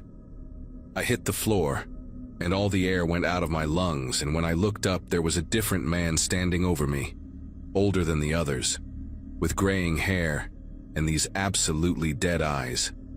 He said something in Spanish to the guy holding me, then switched to English and told me I'd made a very big mistake tonight. That they'd been running a good operation here for 2 years without problems, and now they had to figure out what to do with a bunch of nosy kids who couldn't mind their own business. They zip-tied my hands behind my back and walked me to one of the modified trailers, the one with the heaviest bars on the windows. Inside it was divided into compartments, these small rooms created with plywood walls that didn't reach the ceiling, and I could hear people in the other sections, breathing, shifting, someone crying softly. They shoved me into one of these rooms and the door had a padlock on the outside, just like that first trailer. The space was maybe 6 feet by 8 feet, with a thin mattress on the floor and a bucket in the corner that I didn't want to think about. There was sound insulation stapled to the walls, the kind you see in recording studios, which explained why nobody outside had ever heard anything from this place. Josh was in the compartment next to mine. I could hear him through the thin plywood, asking if I was okay, his voice shaking. Stephanie was somewhere further down, calling out for Amber and Kevin, begging them to get help. One of the men banged on the wall and told us to shut up or he'd give us something to really cry about. The hours that followed are the blurriest part of my memory. I know we were kept in those rooms while they decided what to do with us. I know they brought us water and these protein bars that tasted like cardboard, keeping us alive but barely. I know Josh tried to kick his door down at some point and they came in and beat him badly enough that he stopped making noise for a long time. What I learned later, after everything, was that Amber and Kevin had made it back to the highway. They'd run through that cornfield in complete darkness, getting cut up by the dried stalks, and flagged down a semi-truck around 3 in the morning. The driver let them use his CB radio to call for help, and they told the police everything: the trailer park, the men with guns, their 3 friends who'd been taken. But here's the thing about Kansas County police departments at 3 in the morning. They're understaffed and skeptical, especially when 2 drunk teenagers show up with a story about armed men and kidnapping in an abandoned trailer park that most locals didn't even know existed. The officer who responded thought they were either pulling a prank or had gotten into some kind of drug deal gone wrong. He drove out to Highway 56 with them at dawn, but couldn't find the turnoff they described. That spray-painted arrow on the mailbox was gone, painted over with brown that matched the rust. The dirt road through the cornfield had been smoothed out somehow, and without that clear path, the officer didn't want to drive his cruiser through private farmland on the word of 2 scared kids who couldn't give him an exact location. He took a report and told them he'd follow up, but Amber said she could tell he didn't believe them. It took 3 days and both sets of parents raising hell before the sheriff's department organized a real search, and by then we'd been moved. They transported us at night in a panel van with no windows, drove for what felt like hours on roads that went from paved to gravel to dirt. When they finally let us out, we were at a different location entirely, some kind of warehouse or industrial building that smelled like chemicals and had these huge ventilation fans running constantly. The operation was bigger than I'd understood. There were maybe 20 other people being held there, ranging from teenagers to people in their 40s, all in various states of withdrawal or sedation. I realized we'd stumbled into something way beyond a local drug operation. They were using people as mules, as labor, as leverage against family members who owed money. The man with the dead eyes, the one who seemed to be in charge, told us we'd work off our debt for trespassing and causing problems. He said we'd ruined a good setup and cost them money and having to relocate, so now we owed them. Josh kept insisting we were just kids, that our parents would pay whatever they wanted, but the man laughed and said our parents couldn't pay what we'd cost them. For weeks, maybe months, time stopped meaning anything in that place. We sorted pills, packaged powder into baggies, loaded and unloaded trucks that came in the middle of the night. They kept us compliant with just enough food to function and occasional doses of something that made everything feel far away and unimportant. Stephanie stopped talking after the first week. Josh tried to escape once and they broke 3 of his fingers as a lesson to the rest of us. The fragmented memories I have are mostly from this period. Days blending together, the constant noise of those ventilation fans, the chemical taste in my mouth that never went away. But I also remember the moment everything changed. A woman showed up one day, someone new they'd brought in, and she was different from the rest of us. She wasn't scared, she was angry, loudly, violently angry, screaming at the guards about a lawyer and her husband, and how people knew where she was. They tried to shut her up, but she wouldn't stop, and I think that's what finally brought attention to the place. Because 3 days after she arrived, I woke up to the sound of doors being smashed in and men in tactical gear yelling for everyone to get on the ground. Federal agents, it turned out, DEA and FBI. They'd been investigating the drug ring for over a year, but couldn't find their main distribution center until this woman, a county prosecutor's wife who'd been grabbed by mistake, a case of mistaken identity, went missing, and her husband tore apart every lead with resources we never had. They raided 4 locations simultaneously that morning in January, recovered 37 people total, and arrested 23 men connected to an operation that stretched from the Midwest to the East Coast. Josh, Stephanie, and I were separated immediately, taken to different hospitals, debriefed by so many different agencies that their faces all blur together now. My parents cried when they saw me, and I couldn't cry back. I'd forgotten how, somewhere in those months. The worst part was learning that Kevin had died 2 weeks after escaping. Carbon monoxide poisoning in his garage, his truck running, officially ruled an accident, but everyone who knew him understood what it really was. The guilt of leaving us behind had eaten him alive. They tell me I should feel lucky to be alive, that most people in situations like ours don't come home at all. The prosecutors used our testimony to put away the main operators for life, and the FBI shut down the entire network. That trailer park off Highway 56 was bulldozed within a month of our rescue. The whole area fenced off and turned into nothing, like it never existed at all. Josh moved to Colorado with his family right after the trials ended. I heard he's doing better now, working at a ski resort, trying to build a normal life. Stephanie's in intensive therapy somewhere on the East Coast. Her parents won't say where exactly. Amber finished high school online and left town the day she turned 18. I stayed because running felt like letting them win, even though I see that warehouse every time I close my eyes and smell those chemicals every time it rains. My high school graduating class walked in 2014 and I wasn't there. I was still doing physical therapy, still trying to remember how to be a person instead of just a body that follows orders. Sometimes people recognize me around town, the kid who survived that thing with the drug trailers, and they get this look like they want to ask questions but don't know how. I don't blame them. I wouldn't know what to ask either.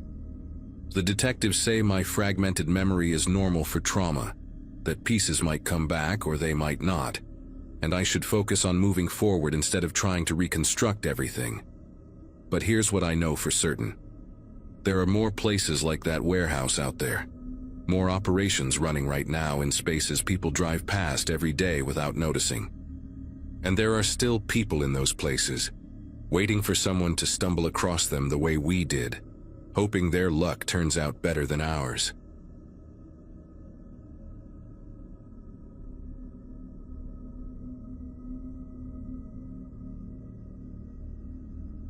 My cousin Rita had this way of making everything seem fixable, even when it wasn't. Wednesday evening in January 2024, I sat at her kitchen table just outside Springfield, Missouri, signing papers that ended my marriage while she heated up leftover pot roast and told me about her plans for spring planting. My birthday had passed the week before. 39 felt different than 38 somehow, heavier. And here I was starting from scratch with a new apartment in town, and a job that kept me staring at wrecked cars all day. Insurance adjusting pays decent, but it teaches you to see damage everywhere, calculate loss like it's just numbers on a form. Rita kept the conversation light, asked about work, avoided mentioning my ex-wife's name. By the time I left around 7, the sun had already set, leaving that dead gray light that makes Missouri winter feel twice as cold. County Road 48 was my usual route home, 40 minutes of farmland and scattered houses set so far back from the road you could barely see them. I'd driven it 100 times, knew every curve and dip. Around mile marker 31, my 2015 Ford F-150 started making this grinding noise that shot straight through the floorboard. The engine shuddered hard, the whole truck vibrated, and then everything just quit. I managed to coast onto the shoulder near a beaten mailbox with Pruitt spray-painted crooked across the front. Tried the ignition 3 times, got nothing but clicking and that horrible metal-on-metal sound. One car passed without slowing, taillights vanishing around the bend like it couldn't get away fast enough. I pulled out my phone, saw 2 bars of signal, and searched for a tow truck. Most of the big companies showed wait times over an hour. Then I found Anchor Towing. Local number, promised 15-minute response, available all hours. I called, and a man answered so fast I barely heard it ring, his voice gravelly and worn, like he'd been waiting by the phone. He asked where I was, and I told him County Road 48, near the Pruitt mailbox at mile marker 31. He didn't ask for more details, didn't need the make and model of my truck, nothing about what was wrong with it. Just said, "Yeah, I know where that is. Be there in 10, and hung up before I could even say thanks. The whole call lasted maybe 20 seconds. I sat there in the cab, heater still blowing cold air because the engine was dead, and realized I hadn't asked about the price or what shop he was taking me to. But honestly, I just wanted to get home, peel off these clothes that still smelled like Rita's kitchen, and sleep for about 12 hours straight. The road stayed empty. No headlights in either direction. Just the wind pushing dead leaves across the asphalt, and the distant shape of a barn I could barely make out against the darkening sky. Then, headlights appeared from the direction I'd come, moving fast.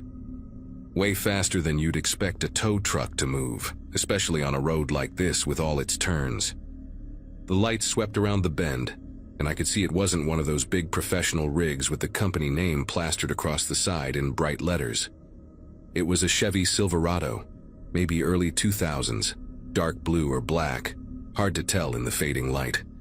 It had a tow bar welded to the back and one of those yellow rotating beacons on the roof, the kind you can buy at any auto parts store and stick on with a magnet. On the driver's door was a decal, Anchor Towing, with an anchor symbol and a phone number, but it looked homemade, like someone had printed it on their computer and stuck it on with adhesive. The truck pulled up behind mine and the driver got out, leaving his headlights on so they lit up the whole scene in harsh white light that made everything look strange and flat. The guy who stepped out was tall, maybe 6'2", wearing a stained Carhartt jacket and jeans that had seen better days. His face was hard to make out with the headlights behind him, but I could see he was older, probably in his 50s, with a gray beard that needed trimming and a baseball cap pulled low. He walked up to my window, and I rolled it down, cold air rushing in. He smelled like cigarettes and motor oil, that combination every mechanic seems to carry around like cologne. "Engine's done, huh?" he said, not really asking. His voice was the same one from the phone, rough and flat, no warmth in it.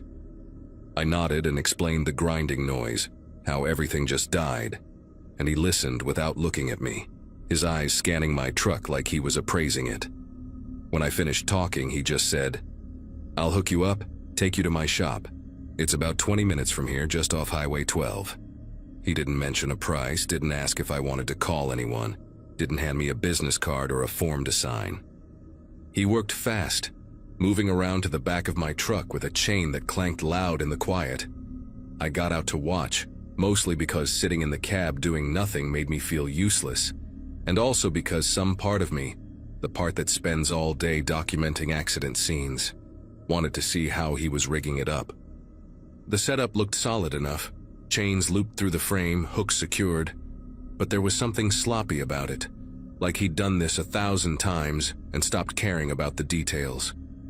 He worked without talking, didn't make small talk about the weather or ask what I did for a living, none of that casual conversation tow truck drivers usually throw at you to fill the silence. When he finished, he straightened up and said, "You can ride with me or stay in your truck, doesn't matter." His tone made it clear he didn't care either way.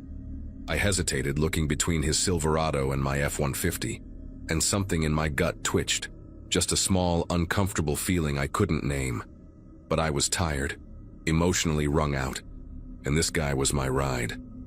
I told him I'd stay in my truck. He shrugged like I'd just told him the sky was blue and walked back to his Silverado without another word. I climbed into my F-150, settled into the driver's seat even though I had no control anymore, and watched through the rear window as he got into his truck. The engine rumbled to life, louder than it should have been, and then we started moving.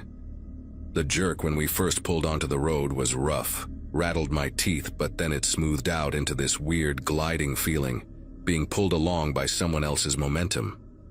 I kept my phone in my hand, screen lit up showing 7:30, and watched the road slide past in reverse through my side mirror. We went maybe 2 miles before he made a turn I didn't recognize, onto a narrower road with no street sign, just gravel and dirt packed hard from years of use. Trees pressed in close on both sides, branches scraping the top of my truck with this rhythmic scratching sound that set my nerves on edge. That's when I realized I had no idea where this shop was supposed to be. He'd said Highway 12, but we were heading away from it, deeper into back roads I'd never been on. I tried to remember if there were any repair shops out this way and came up blank. My phone still had 1 bar of signal, just barely hanging on. I thought about calling Rita, telling her where I was, but what would I even say? That I had a bad feeling about the tow truck driver who was doing exactly what I'd paid him to do. That sounded paranoid, like the stress of the day was making me see danger where there wasn't any. But my hands wouldn't stop gripping the phone tighter, and I kept watching the trees pass by, looking for something familiar, some landmark that would tell me we were going the right direction. Nothing. Just more trees, more darkness, and that horrible scratching sound every time a branch dragged across my roof. Then he turned again, onto an even smaller road, barely wide enough for 2 vehicles, and the pavement gave way entirely to dirt. The beacon on his roof kept spinning, throwing yellow light across the trees in sick rotating patterns. We'd been driving for maybe 15 minutes when he slowed down near a clearing on the left side of the road. Through the windshield, I could see the outline of a structure, maybe a shed or a small building, set back about 30 feet from the road. No lights on inside, no sign, nothing that looked like a legitimate repair shop. Just a dark shape against darker trees. My entire body went rigid. This wasn't right. None of this was right. He pulled to a stop and the Silverado's engine kept running, that rough idle vibrating through the chains into my truck. I watched him in the side mirror, saw him open his door and step out, moving toward the back where the chains were connected. Every instinct I had was screaming at me to do something, but I was hooked to his truck, couldn't drive away even if my engine worked. My phone showed no signal now, just an empty bar mocking me in the corner of the screen. I locked my doors, stupid, pointless, but it was all I could think to do. He appeared at my window, standing there in the yellow rotating light, and tapped on the glass with his knuckle. Not aggressive, just a casual tap, like he had all the time in the world. I didn't roll it down. Through the glass, I could see his face clearly now, and there was something empty in his expression, mechanical, like he was going through motions he'd rehearsed. He said something I couldn't hear through the window, gestured toward the building. I shook my head, held up my phone, pointed at the screen showing no signal, then made a gesture like I was calling someone. Universal sign for, I'm not getting out. I have people who know where I am. Complete lie, but I sold it hard. His face didn't change. He stood there for what felt like 10 minutes but was probably 30 seconds, just staring at me through the glass. Then he did something I wasn't expecting. He pulled out his own phone, looked at it, put it back in his pocket and walked back to his truck without saying another word. I heard his door slam and then nothing happened. We just sat there, his engine running, my heart hammering so hard I could feel it in my throat. Then headlights appeared behind us, coming up the dirt road fast. A vehicle rounded the bend, high beams cutting through the darkness, and I've never been so relieved to see another human being in my entire life. It was a patrol car, county sheriff, and it pulled up maybe 20 feet behind the Silverado with its lights going. A deputy got out, flashlight in hand, and walked up to the driver's side of the tow truck. I couldn't hear what they were saying, but I could see the deputy's posture change, see him step back and put his hand near his belt. The conversation lasted maybe 2 minutes, and then the deputy walked over to my window. I rolled it down immediately, cold air rushing in along with the sound of the deputy's radio crackling. He was young, maybe late 20s, with a clean-shaved face and sharp eyes that took in everything. "Sir, are you all right?" he asked, and his voice had that careful calm cops use when they think something's wrong, but don't want to spook anyone. I told him I'd called for a tow. My truck broke down on County Road 48, and this guy showed up saying he'd take me to his shop. The deputy nodded slowly, glanced back at the Silverado, then asked me, "Did you get a card or any paperwork from him?" I said no, and his jaw tightened just slightly. The deputy told me to stay put and walked back to the Silverado. Whatever he said to the driver made the guy get out of his truck with his hands visible, and within minutes another patrol car showed up, then another. They had the driver standing by the hood of his Silverado, talking to him, checking his identification, running something on their radios. One of the deputies came over and explained they'd been looking for this guy for 3 weeks. Apparently there'd been a string of incidents, people calling for tow trucks on rural roads, drivers showing up fast with homemade decals and no legitimate business license, then either robbing the stranded motorists or, in 2 cases, the people in their vehicles just vanished entirely until their trucks were found abandoned days later in different counties. The fake tow driver would target people alone on empty roads, use the isolation against them, and the decal on his door could peel right off when he was done. They'd been tracking reports but couldn't pin him down until tonight. The deputy said the only reason they found me was because someone had called in a suspicious vehicle, matching the description heading down this road. Probably a neighbor who'd seen the beacon light through the trees and thought it was strange.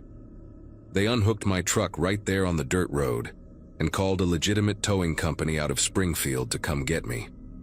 Took another hour before they arrived, and I spent that time sitting in the back of a patrol car with a blanket around my shoulders, watching them process the scene. The building in the clearing turned out to be an abandoned hunting cabin. Nothing inside but some old furniture and evidence of other people having been there recently.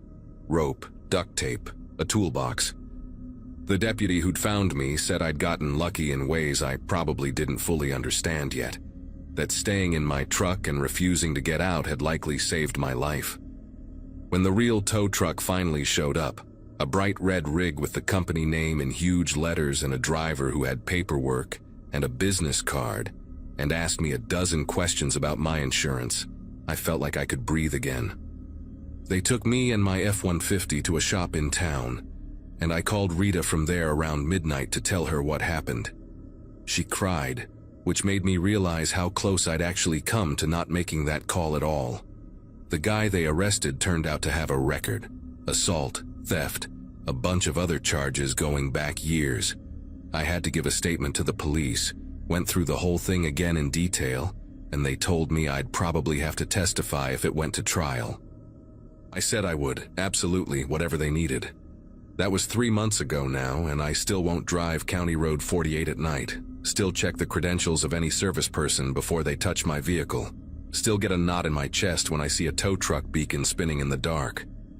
Some guy in a fake uniform with a homemade decal almost made me disappear, and the only reason I'm here typing this is because I listened to that small, uncomfortable feeling in my gut and refused to get out of my truck. Trust that feeling. Always.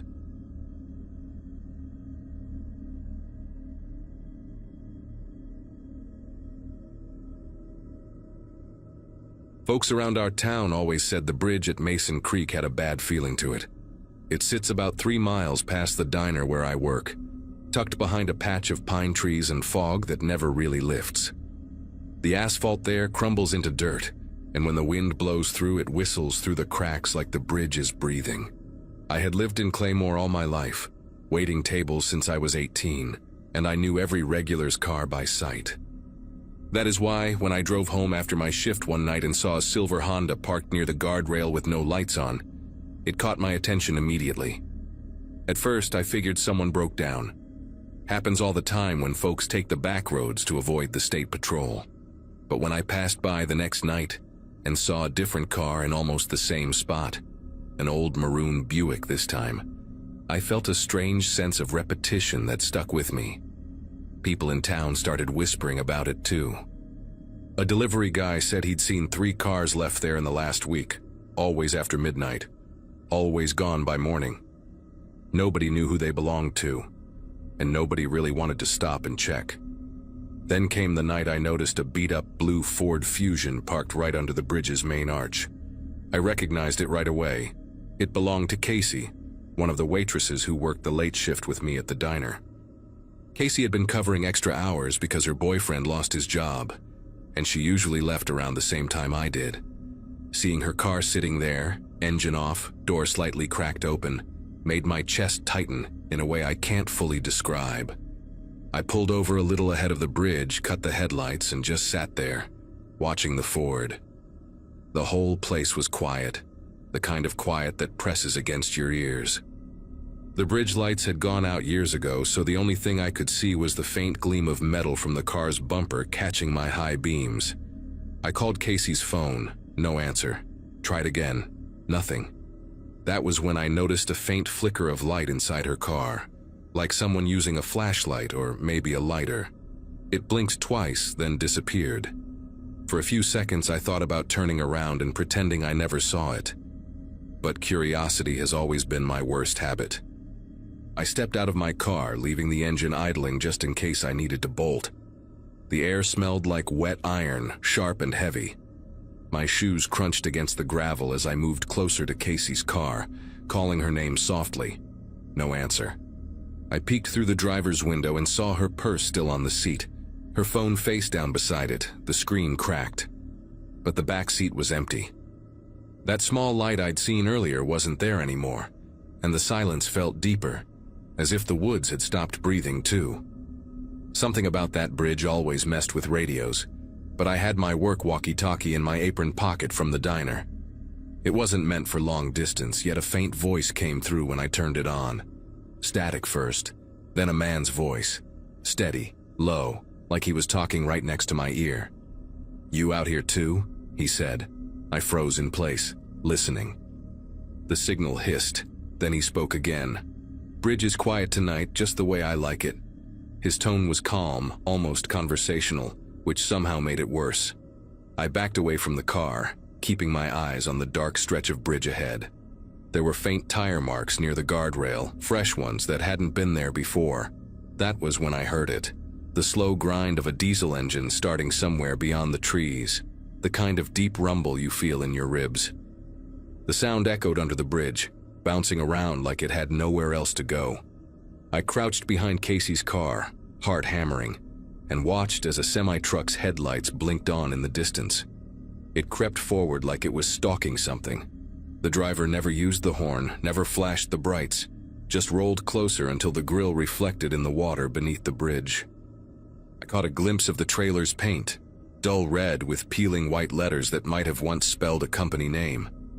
I remember thinking that whoever was behind that wheel wasn't just passing through. They were waiting. The truck stopped in the middle of the bridge, its headlights dimmed, leaving everything bathed in weak moonlight. A voice crackled through my walkie again. Same man, same calm tone. "She came out to meet me, you know. Said she heard me calling." My chest tightened. Casey had told me once she liked to listen to old CB channels while closing up the diner. Said they made the drive home less lonely. The man kept talking, describing her hair, her voice, how she sounded scared when she realized there was no signal down here. I wanted to run, but my legs wouldn't move fast enough. Then the truck's door opened. I could see the driver's outline against the cab light, broad shoulders, baseball cap, face hidden by shadow. He leaned out and tossed something over the bridge rail. It hit the water with a soft splash. I felt my throat close up. The radio clicked again, quieter now. Sometimes they answer, sometimes they don't. His engine roared back to life, and the truck rolled off into the trees, taillights fading until the night swallowed them whole. I didn't go to the police until morning. When they checked the bridge, they found Casey's phone, the same one I'd seen in her car, shattered near the guardrail. They said the signal from her last call had bounced off an unregistered frequency, one the highway patrol hadn't used in decades. A few weeks later, they traced similar disappearances to truck stops along the interstate, each near a bridge, each victim last heard talking on CB channels no one was supposed to be using anymore. To this day, that stretch of road stays empty after dark. People in Claymore say it's haunted, but I don't think it's ghosts keeping folks away. Sometimes late at night, the diner's radio picks up faint chatter from a channel that shouldn't exist. Just a man's voice, clear as if he's sitting at the counter. "Anyone out there near the bridge?" he says. "It's real quiet tonight."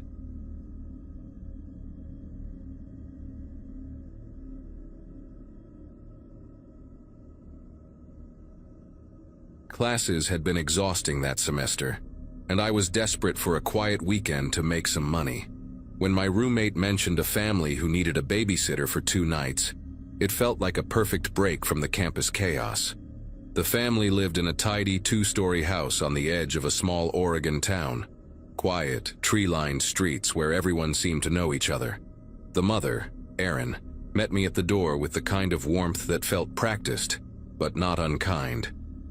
Her husband, Patrick, was supposedly leaving that evening for a business trip to Portland, and the 2 kids, Max and Lily, were already in their pajamas when I arrived.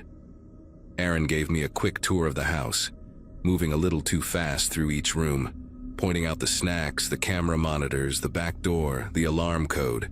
She kept saying how much she appreciated me coming on short notice. Her voice trembled just slightly when she mentioned Patrick's trip, but I brushed it off as exhaustion.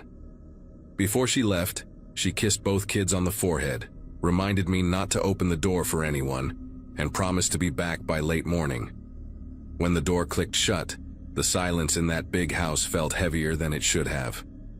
The night started out fine. Max and Lily were good kids, restless but polite. We played a board game, watched an old animated movie, and they fell asleep by 9. After cleaning up the living room, I sat in the kitchen with a cup of tea, scrolling through my phone, while the soft hum of the refrigerator filled the silence. The only light came from the little night bulb over the sink, making everything look faded and distant. The house felt peaceful, almost too still, like it was waiting for something. Around midnight, the first knock came. 3 dull taps on the back door, slow and deliberate. I figured it might be a neighbor, someone who had noticed Aaron's car gone and wanted to check in. Still, something in the rhythm of those knocks made me hesitate. I opened the kitchen tablet to check the porch camera. The grainy feed lit up, and I swear my breath caught when I saw the man on the screen. Patrick, standing there in the cold, his face lit by the porch light. At first I thought maybe the trip had been canceled, but something about the way he stood there, completely still, staring straight into the camera, made my throat tighten. He wasn't knocking anymore, just standing in the same position, his hands at his sides. The porch light flickered once, and the feed glitched for half a second. When it came back, he was gone. I remember walking to the door and checking the lock twice before stepping back and texting Aaron. No answer. Then I called her. Straight to voicemail. A few minutes later, a soft scratching sound came from the side of the house, like branches scraping the siding, except there were no trees close enough for that. I turned off the kitchen light to get a clearer view through the window. Outside, the yard looked empty. The swing set in the corner moved slightly, just enough to catch the light. I could not tell if it was the wind or something else. I told myself I was being paranoid. Still, I grabbed the house phone. Yes, an actual landline, and kept it next to me. When the knocks started again, they were louder, faster. The kids upstairs began to stir. I heard Max's small voice call out, asking if everything was okay. I lied and told him it was just a neighbor. My voice must have sounded wrong because he came to the top of the stairs, clutching a blanket. I told him to stay with his sister, locked the kitchen door again, and turned the deadbolt twice. Then I checked the camera feed one more time. Patrick was back. His face was closer now, his expression flat, as if he were watching something beyond the lens. I dialed 911 with shaking fingers, whispering the address while keeping my eyes on the screen. The dispatcher asked me if I was sure it was the homeowner. I said yes, absolutely sure. She told me officers were on their way and to stay inside. I remember feeling this strange mixture of relief and disbelief. I had seen his face earlier that evening when he hugged the kids goodbye. There was no mistaking him, but the man on that screen looked wrong somehow. The same features, same clothes, but a blankness in his eyes that I can't describe. The police took about 15 minutes to arrive, though it felt much longer. During that time, I kept every light in the house off and sat at the bottom of the stairs listening. I could hear something faint outside, footsteps crunching against the gravel, slow and uneven. Then the sound of a car door shutting somewhere nearby. I waited for a knock at the front door, but it never came. When red and blue lights finally flashed through the curtains, I ran to open the door before they even stepped out of the car. 2 officers searched the property while one stayed with me and the kids. They found footprints near the back porch, leading toward the woods that bordered the neighborhood. I remember one of them saying the prints matched heavy boots, not sneakers or dress shoes. When they ran Patrick's name through their system, the mood shifted instantly. One of the officers made a quick call and stepped outside. A few minutes later, he came back pale-faced and told me Patrick was confirmed to be in Portland. His body had been found in a motel parking lot earlier that evening. Aaron returned the next morning in tears, escorted by detectives. The truth unfolded in fragments. Months of violence hidden behind closed doors, reports she never filed, neighbors who suspected but stayed quiet. Patrick had apparently left town 2 days earlier after a violent argument, but something or someone wearing his face came back that night. The officers never found any signs of forced entry, and the camera feed from that moment somehow vanished from the cloud storage before they could retrieve it. I quit babysitting after that. Aaron and the kids moved away not long later. Every once in a while, I'll see a man on the street with the same posture, the same way of standing perfectly still like Patrick did on that porch. And for a second, I feel that same pressure in my chest, like the air is too thick. I try not to think about what I saw on that screen, or who, if anyone, was actually standing outside that door.